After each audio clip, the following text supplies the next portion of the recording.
Terima kasih, Datuk Speaker. Assalamualaikum warahmatullahi wabarakatuh. Salam sejahtera. Saya memulakan perbahasan saya pada hari ini, perbahasan Belanjawan 2013, dengan deklarasi bahawa bajet ini sebenarnya gagal menjamin masa depan generasi muda. Negara kita, Datuk Dipertua, secara demografik ditakrif sebagai negara muda, di mana 70% warga di bawah 40 tahun, 50% di bawah 25 tahun. Daripada jumlah ini, 60% daripada isi rumah mempunyai pendapatan di bawah RM3,000 sebulan, manakala 40% isi rumah pula mempunyai pendapatan bawah RM1,500 sebulan. Benarlah apa yang dikatakan oleh laporan Bank of America Merrill Lynch tahun 2010. Dengan izin, Malaysia forecasted to be young and poor by 2030.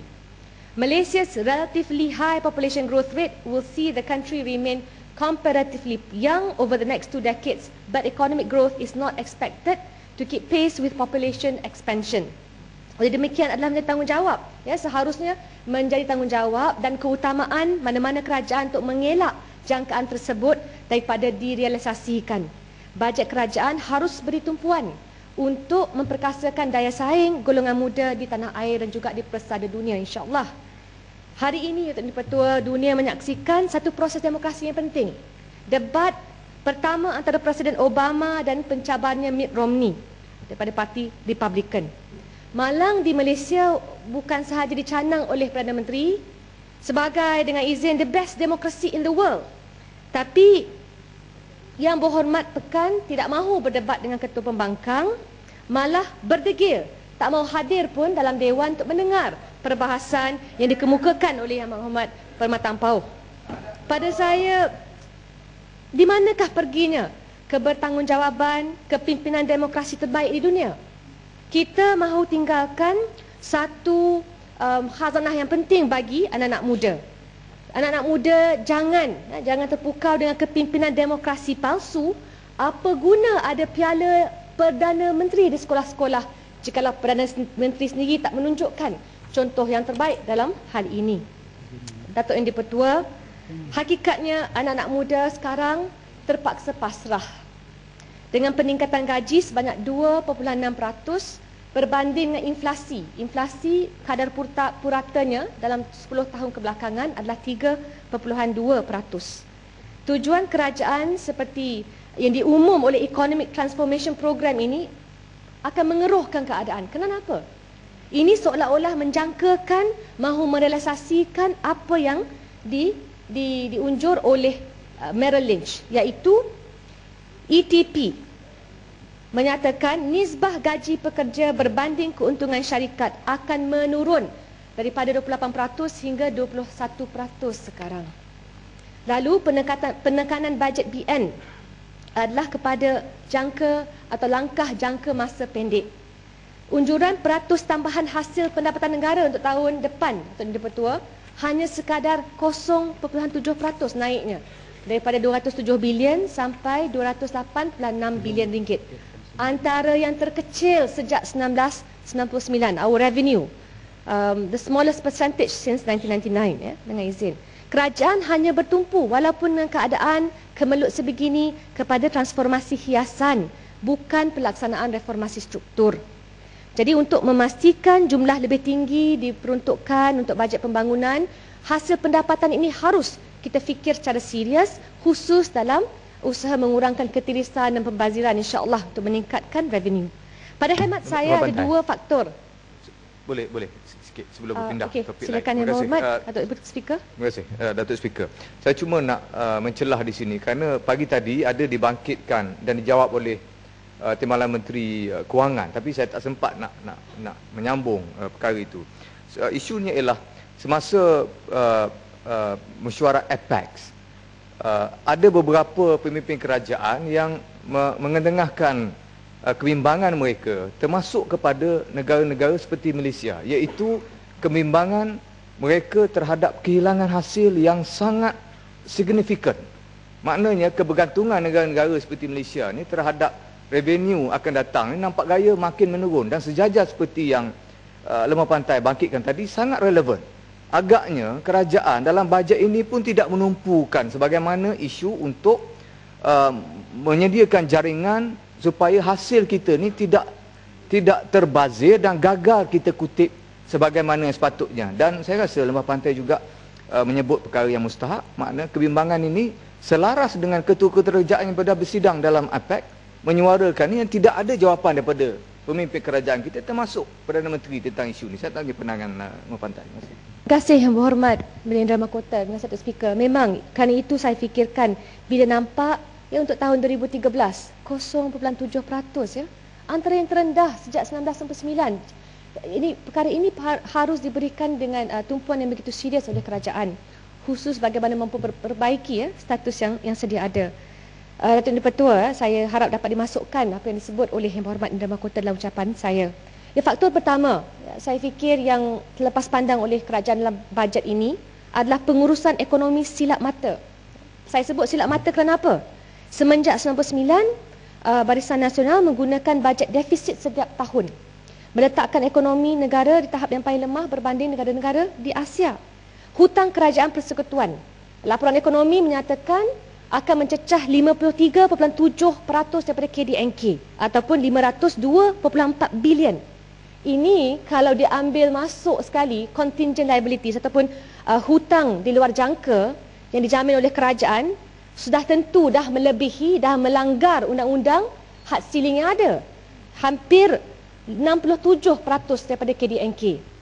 Terkini, mohon penjelasan. Silakan Goping atau Speaker kalau diberikan. Terima kasih Datuk Speaker. Saya nak rujuk kepada laporan yang diberikan Penyata Kewangan Kerajaan Persekutuan 2011. Sebenarnya bukan setakat hutang awam yang ditanggung oleh Kerajaan Persekutuan, tetapi ada jaminan hutang yang pinjaman dalam negeri 109 bilion ringgit dan pinjaman luar negeri 7.6 bilion ringgit yang menjadi sebahagian daripada jaminan Kerajaan Persekutuan. Dan kalau campur dengan ini pasti keseluruhan tanggungan hutang melebihi 55%. Sekian. Terima kasih YB Goping, Terima kasih Datuk Speaker. Sememangnya semua ini akan ditanggung. Beban-beban ini ditanggung oleh generasi muda. Fikir ini tak bertanggungjawab kerana apa pun kita perlu fikir ya dalam perbelanjaan, pemberian rebate dan sebagainya, apakah yang akan kita lakukan secara struktur untuk memperbaiki tahap kewangan semasa. Hutang yang terkumpul ya oleh syarikat Syed Mokhtar misalan sudah sebanyak 34.3 bilion ringgit, 10% dari hutang korporat nasional.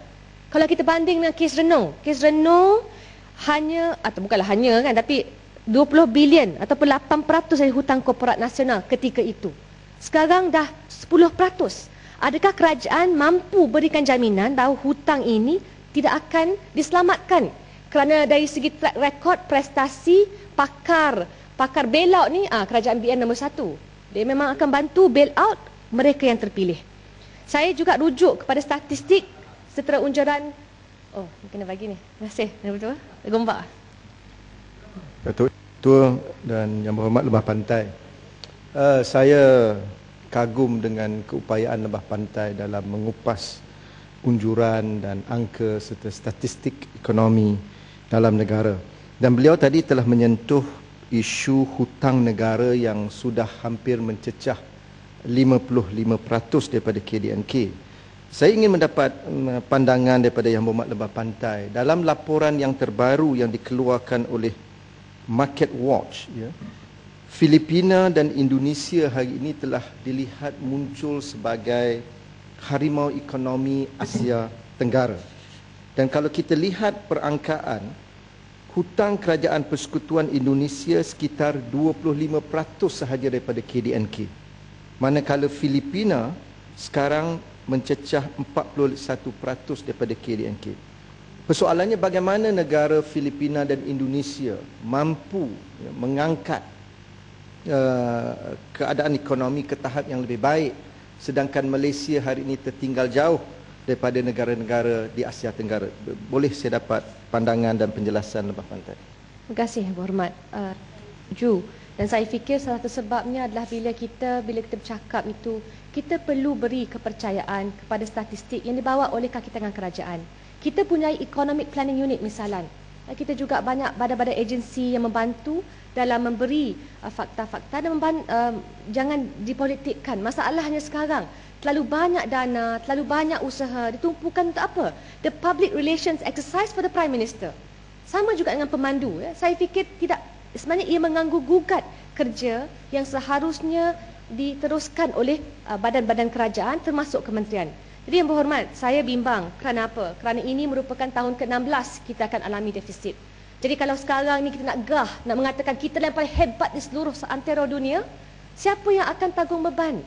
Pada saya lebih elok kita bertawaduk, menyatakan ya, ada kelemahan yang dapat kita perbaiki untuk menjamin masa depan lebih baik. Kualiti pendidikan, Datuk Indra betul. Saya produk sekolah kerajaan, sekolah kebangsaan. Anak saya pun saya dah daftar di sekolah kebangsaan. Jadi tentunya saya punya personal stake dengan izin untuk memastikan pengupayaan generasi muda dapat bersaing di masa depan dalam sekolah-sekolah kelolaan kerajaan.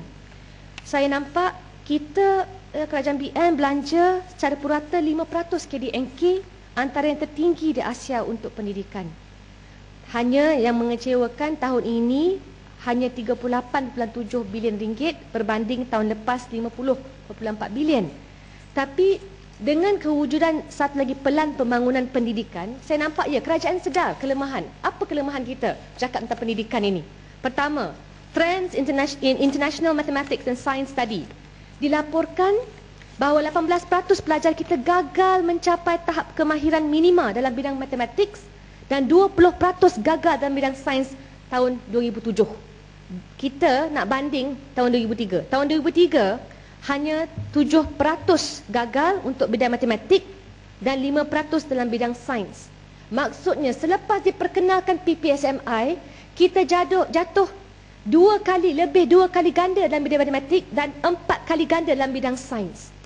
Pada saya ini juga berbalik kepada dasar pilihan, jangan dipolitikkan, jangan semata-mata ada mantan Perdana Menteri mahu putuskan satu program, dengarlah pihak cendekiawan, para akademik, laporan-laporan yang ada. Jangan ikut kemahuan politik sesiapa pun.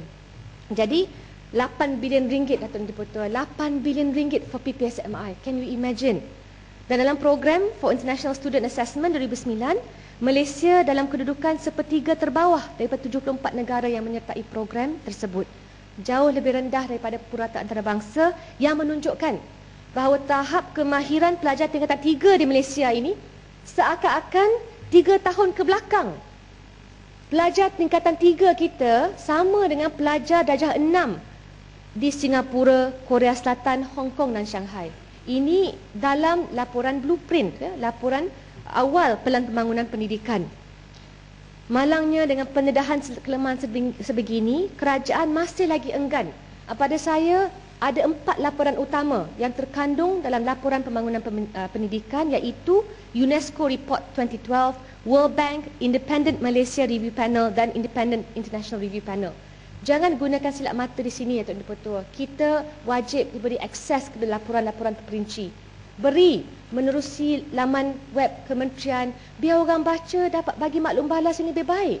Kerana saya katakan sekali lagi, kita kalau senaraikan berapa anak menteri yang hadir sekolah kebangsaan, nak banding dengan rakyat jelata, anak-anak di Kuala Lumpur, di lembah pantai, yang tak ada duit, yang tak berduit, terpaksa menghantar di sekolah kerajaan, sekolah kebangsaan.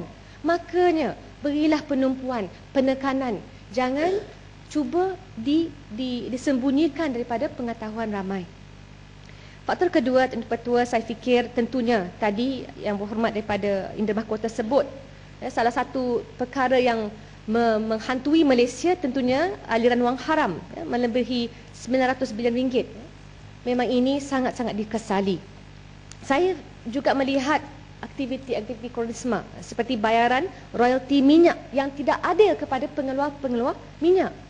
Saya dengar semalam, walaupun tak dapat peluang dalam perbahasan Ahli Parlimen Jasin, tentang habislah Petronas, dana Petronas akan diguna pakai semaksimal mungkin. Saya jelaskan di sini, dalam Belanjawan Pakatan Rakyat kita menyatakan perjanjian yang termaktub dalam Akta Pembangunan Petroleum itu tak disentuh, tetapi bila kita kata 20% royalti, maka dana tersebut dikeluarkan menerusi geran pembangunan kerajaan pusat untuk memastikan setimpal dengan 20% ya, keuntungan royalti pada tahun tersebut kepada negeri-negeri pengeluar. Bayangkan, semata-mata Kelantan itu bertukar parti politiknya, tidak sama dengan Kerajaan Persekutuan bagaimana dinafikan tahun demi tahun. Justru kita juga cadangkan bukan cukup dengan 20% yang tidak menyentuh dana Petronas, akan diwujudkan syarikat-syarikat pengeluar minyak peringkat negeri. Ini penting kerana syarikat-syarikat ini akan kemudiannya membahagikan dana pembangunan untuk negeri masing-masing. Satu. Keduanya, tidak ada salah, kita ada 106 pelantar minyak pinggiran, marginal oil fields di Malaysia. 106. Kenapakah tak diberi ruang kepada syarikat-syarikat minyak negeri ini untuk membangunkan, mengambil tempat di telaga-telaga ini, bukan syarikat kroni seperti Sapura Energy, Kencana Energy yang berlaku sekarang. Why must they, dengan izin, get the priority? Saya fikir sebagai wakil, mewakili rakyat di negeri tersebut, inilah penyelesaian yang terbaik. Mereka bekerjasama dapat jadi second tier petroleum companies dengan izin yang berjaya, dan Petronas the first tier tentunya tidak akan tergugat tapi membantu kepakaran di negeri masing-masing. Atau yang dipertua, kita juga sedar tentang pelaksanaan songsang dasar ekonomi baru yang akhirnya melahirkan sebahagian besar penduduk luar bandar itu yang miskin, 80% adalah masyarakat Melayu dan Bumiputera. Jadi kita lihat agenda generasi muda terpinggir. Apakah nasib masa depan generasi muda? Dibebankan dengan hutang negara, ditambah dengan liability luar jangka, ataupun pada saya hutang yang dijangka kerana seringkali dijamin kerajaan berjumlah lebih 700 bilion ringgit. Generasi muda tak dapat beli dan memiliki rumah yang terlalu mahal, di mana nisbah antara gaji purata tahunan dan harga rumah sepatutnya ikut piawaian antarabangsa. 5 kali gaji tahunan. Di Malaysia, 15 kali gaji tahunan. Jadi bila bercakap tentang isu perumahan mampu milik, saya nak kata, kenapa kerajaan dalam skim perumahan sewa hingga milik projek perumahan rakyat PAPPR dikelola oleh DBKL, kenapa akan memberi peluang, dia beri peluang pada pemilik yang miskin, gaji RM1,000 ke bawah, tapi dia beri dengan kadar faedah 6.5%. Duduk, Pak. Oh, duduk. Okey. Terima kasih, Ahmad. Ahli-ahli yang berhormat, saya mengalu-alukan kehadiran Honorable Dr. Anton Hofreiter, Ahli Parlimen and Delegation of Standing Committee of the German Parliament on Transport, Building and Urban Development.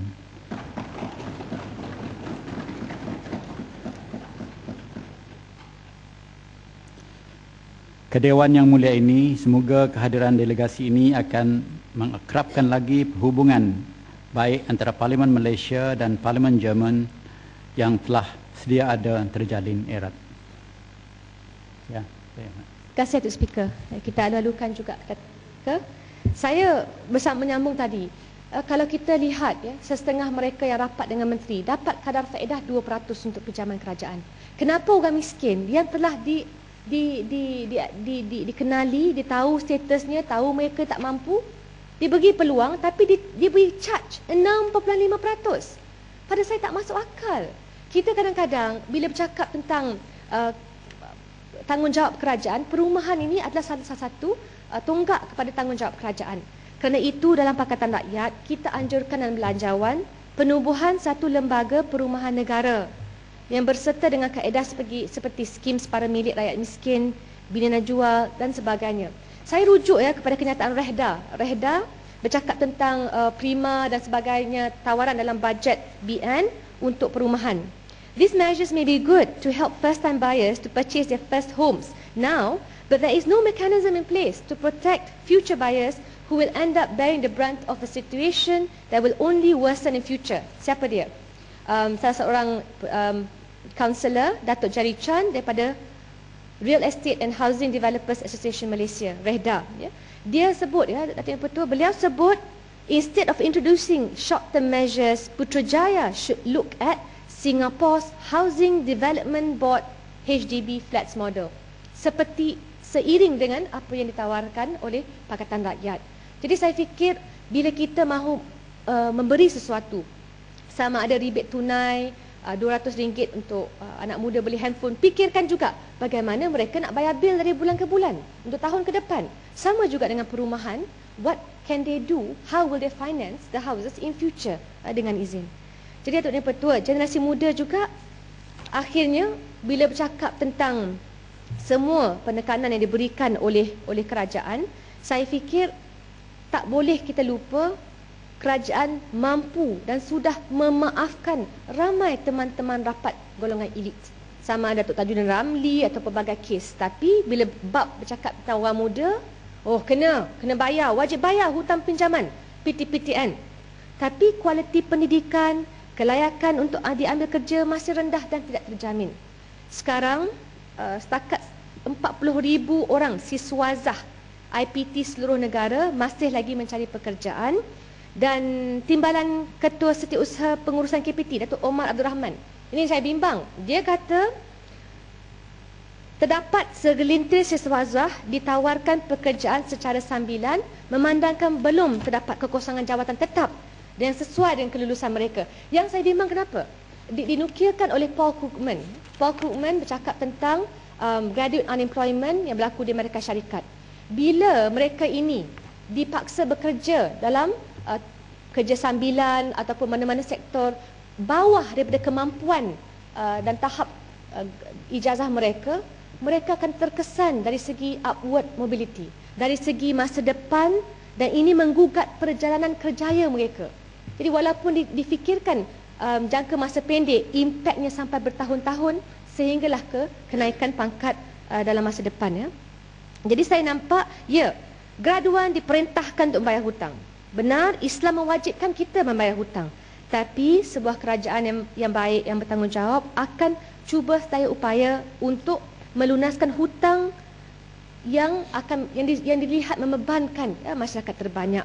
Saya fikir kita bukan nak mendodoikan anak muda dengan rebate telefon pintar, tapi memberi tawaran selaras dengan tanggungjawab kerajaan. Bagaimana pemerintahan Khalifah Umar Abdul Aziz? Sebuah pemerintahan wasatiyah. Hasil keuntungan negara dipulangkan kembali kepada rakyat. Sejarah peradaban bangsa dan negara membuktikan tidak pernah berlaku negara akan bankrupt kerana membantu dan untuk meringankan beban rakyatnya sendiri. Saya bangkitkan di sini. Ada beberapa pengarah atau pengurusi PTPTN, antara ahli berhormat Barisan Nasional yang dulu yang sekarang. PTPTN dalam rangka perjanjian mendapat pinjaman wang CIMB pada kadar faedah 5.17%. Tempoh pinjaman 10 tahun. Antaranya lebih kurang 9 bilion itu daripada KWSP. Yang saya bimbang adalah it will be a time bomb that will explode in future. Dengan izin.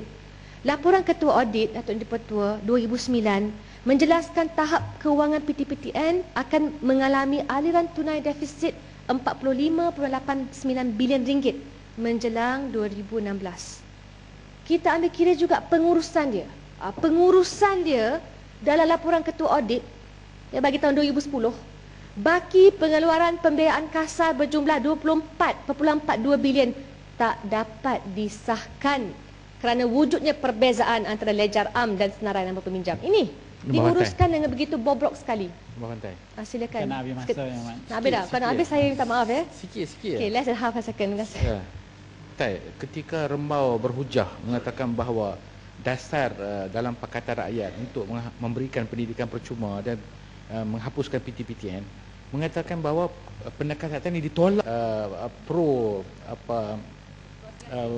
terima kasih. Jadi apa pandangan? Terima kasih Datuk Yang Pertua. Dia ada masalah juga kena bujuk ke SPR di peringkat pilihan raya kampus. Tapi yang saya fikir kalau begitu, saya rasa pelajar UIA semua bersetuju dengan penghapusan hutang PTPTN pasal Pro Mahasiswa yang menang. Jadi isunya bukan kita tak boleh membuat pendapat sama ada mereka sokong atau tidak. Pada saya, kita lihat pada pengurusan. A responsible government bukan sekadar bersikap populis. You tengok isu, tengok semua argument dan buat keputusan terbaik demi rakyat. Bayangkan ya, yang tawarkan oleh kerajaan, mereka yang sudah terjamin bagi tahun pertama bayar sekaligus dapat 20% diskaun bagi tahun kedua. Habiskan tu. Okey, saya habiskan poin. Maksudnya pada saya, untuk PTPTN perlu dilihat dari segi lebih besar lagi hutang yang tak mampu ditanggung oleh kerajaan menjelang 2016. Maka pada kami, pendidikan percuma ini adalah satu hak yang wajib diberikan oleh kerajaan. Ya, Dan yang terakhir, ada 5 minit lagi, Ahmad. Oh, 5 minit. Tunggu tengah hari lah, sambung. okey, terima kasih Atun Petua, saya hargai. Yang Muhammad Lembah Pantai. Terima kasih Atun Petua. Saya menyambung perbahasan belanjawan PN 2013 dengan berkait dengan isu PTPTN. Ya, saya tadi sebut ya, bahawa hutang PTPTN ini akan meletup satu hari nanti. Sekitar 2010, Datuk Ni Petua, PTPTN hanya berjaya mendapatkan bayaran balik pinjaman pembiayaan pendidikan sebanyak 2.3 juta ringgit. Maaf, 2.3 bilion ringgit, atau hanya 48.8% berbanding dengan bayaran terkumpul sehingga 2009. Jadi pada saya, masalah ini perlulah dilihat dengan serius oleh kerajaan. Dari segi pengurusannya semasa ProHas ambil alih pun tak mampu untuk memberi penyata keuangan yang meyakinkan. Bukan meyakinkan kami, meyakinkan laporan Ketua Audit Negara. Ya, end-to-end financing system (ETFs) bawah ProHas yang akhirnya gagal menjelaskan baki pengeluaran kasar berjumlah 24.42 bilion. Dengan izin, it is a horrible mess. Jadi pada saya, penyelesaiannya untuk mengambil alih dan memberikan pendidikan percuma untuk membantu anak-anak muda. Datuk Ni Petua, saya fikir di sini pendidikan percuma ini adalah sesuatu hak, bukan privilege.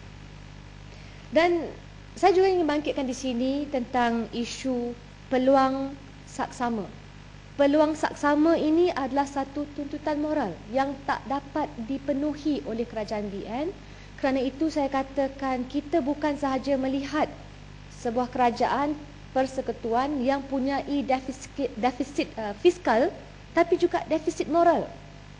Kenapa saya sebut begitu? Kerana kita bayangkan, bercakap tentang orang muda ni kena bayar hutang, kena hormati perjanjian, kalau tidak bankrupt negara. Kerajaan dah begitu baik hati, suci hati berikan diskaun. Dia bagi diskaun pun kepada mereka yang bayar sekaligus untuk tahun pertama. Yang boleh bayar sekaligus ni, mereka yang agak berpendapatan tinggi. Bagaimana mereka yang tak boleh bayar tu ada di kalangannya tidak mula bekerja lagi. Tapi ini yang diarahkan untuk bayar menghormati perjanjian. Saya nak tanya dari segi peluang kesaksamaan. Bila bercakap perlu bersaing, budaya meritokrasi itu yang patut mendorong anak-anak muda untuk berlumba-lumba dapatkan peluang terbaik dalam negara. Tapi anak muda yang biasa, kalau bukan anak menteri, anak-anak muda di Lembah Pantai, mana mungkin dapat kontrak terus seperti Istijuara Sendian Berhad, 30.8 bilion, umur 26 tahun.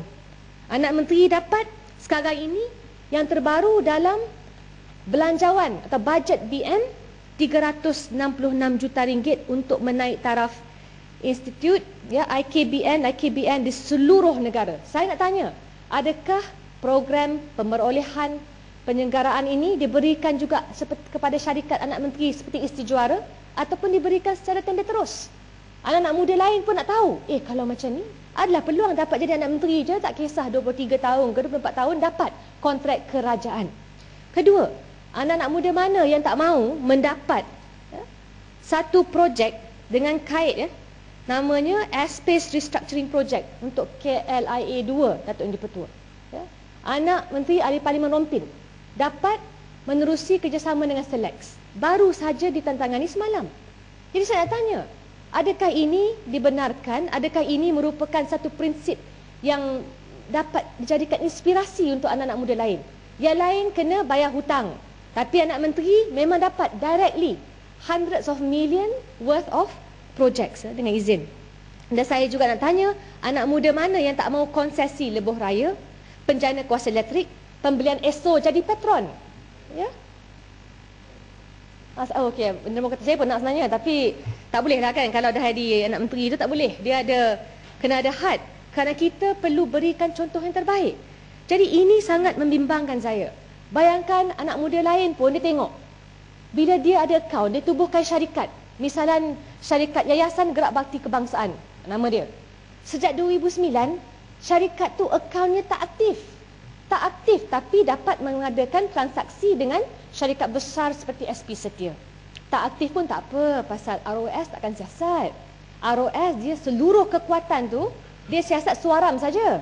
Tapi kalau syarikat-syarikat lain seperti YGK yang terbukti tidak aktif sejak 2009, dia biar.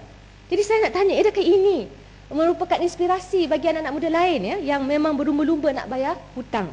Anak muda lain pun tanya-tanya, anak muda mana yang tak mahu? Yang tak mahu mendapat 32.4% feed-in approvals for solar energy. Beri insentif tenaga hijau tapi dapat lebih 30% anak bekas Ketua Setiausaha Negara di Malaysia. Jadi pada saya, kerajaan BN memang tidak punyai satu kekuatan moral untuk bercakap tentang menghormati perjanjian, menghormati tanggungjawab, kerana mereka sendiri tak mengamalkan prinsip sedemikian. Jika benar, jika berani kerajaan berasa mereka tak bersalah, kenapakah soalan parlimen saya pada sesi lepas, iaitu apakah senarai nama anak-anak atau ahli keluarga menteri dan timbalan menteri serta nama syarikat-syarikatnya yang mendapat projek, tender dan kontrak kerajaan yang melebihi 5 juta ringgit Malaysia daripada 1998 hingga 2012. Kenapakah senarai ini tidak mahu dijawab atau diberikan? Kerana pada saya, rakyat perlu tahu berapa anak-anak menteri yang dapat projek dengan mudah, projek perolehan kerajaan. Jangan lupa, majoriti daripada bajet kita cakap pasal pembangunan kononnya. Kononnya untuk pembangunan, tapi majoriti besar sebenarnya untuk isu perolehan, dibelanjakan untuk tujuan perolehan. Dan terakhir, saya juga ingin penjelasan bila bercakap tentang subsidi meningkat naik 42 bilion. Saya nak tanya, bagaimanakah mekanisme pemberian subsidi ni? Misalnya beras dibuat. Adakah kita dengar call Syed Mokhtar, tanya dia berapa nak kena bagi untuk tahun ni? Maka dia yang putuskan. Bagaimanakah kerajaan dapat pantau supaya mereka yang benar-benar yang berhak menerimanya sampai kepada sasaran? Khusus bila laporan Economic Monitor Unit bawah EPU itu membuktikan bahawa hanya 27% saja golongan miskin yang menerima bantuan-bantuan kerajaan. Datuk Dipertua, saya hanya akhiri dengan menyatakan sudah tiba masanya anak-anak muda di Malaysia, generasi muda membuat penilaian antara dua pendekatan. Datuk Dipertua nak berdoa air ke? Kalau boleh bentara, please. Ya. Kita kena jaga pasal nampak. Boleh. Pengurusan ekonomi negara antara Barisan Nasional dan juga Pakatan Rakyat, kerana kita mahukan pemimpin yang dapat menjamin masa depan untuk Malaysia yang lebih baik dengan semua. Dengan kerana itu, Datuk Dipertua, saya terpaksa menolak bajet 2013 kerana saya melihat bajet ini menanggung defisit fiskal dan juga moral. Sebelum balik pulau landing, balik pulau. Salah sebut kawasan tu. Saya kena serahkan kepada Datuk Speaker. Yeah. Kalau yang berucap tu lembah pantai yang Mat. Lembah pantai. Okey, sikit. Ya, tak ada dalam kena gambar. Kena cepat Datuk Speaker dah. Okey. Sementara tadi yang sebut pasal anak-anak muda, para pelajar yang ditawarkan 20% untuk selesaikan secara sekaligus. Saya terima SMS daripada mungkin salah seorang lah. Katanya ada bank-bank tempatan, institusi kewangan yang sekarang ni membuat promosi, tawarkan pinjaman peribadi kepada peminjam PTPN dengan kadar 11% interest, kadar bunga. Kerana katanya kalau PTPN bagi untuk selesaikan 20% potongan sekaligus, buat pinjaman dengan bank atau institusi kewangan, mungkin boleh jadi along dengan 11% masih lagi untung. Jadi perkara ni perkara yang baru, agak barangkali kita boleh cernakan isu baru ni, kerana silap-silap dia menganiaya pelajar-pelajar kita yang meminjam ni dengan satu tawaran baru pula yang akan ada daripada pihak tertentu. Saya nak tanya. Terima kasih Yang Berhormat Yang Berkota. Pada saya perkara ini wajib dipantau. Saya fikir tidak begitu bijak kalau kita berikan pada mereka yang bayar sekaligus untuk tahun pertama. Tahun kedua tu 20% diskaun. Kita perlu fikir tentang mereka yang benar-benar memerlukan bantuan. Khusus yang tak boleh bayar tu, yang tak dapat kerja. Ya, jadi pada saya, kerajaan juga kalaulah nak ikut Pakatan Rakyat, ambil saja. You have to finance the debt dengan izin Datuk Yang Pertua. Kita bercakap tentang 46 bilion menjelang 2016. Jadi bukan sesuatu yang mudah, yang wajib diselesaikan. Minta sikit balik pulau ya. Setengah saat balik pulau, tengok Datuk Speaker dah marah Datuk Pulau. Datuk Speaker. Ni sebenarnya Lemah Pantai, saya bercakap bagi pihak orang balik pulau mohon penjelasan.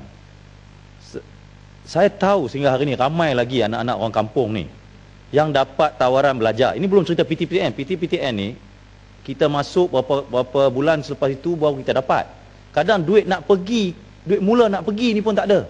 Sampai sekarang dah benda ini serius. Tak ada ni cerita. Saya nyaris tak pergi sekolah selama penuh sebab tak ada duit, kena pinjam ke orang.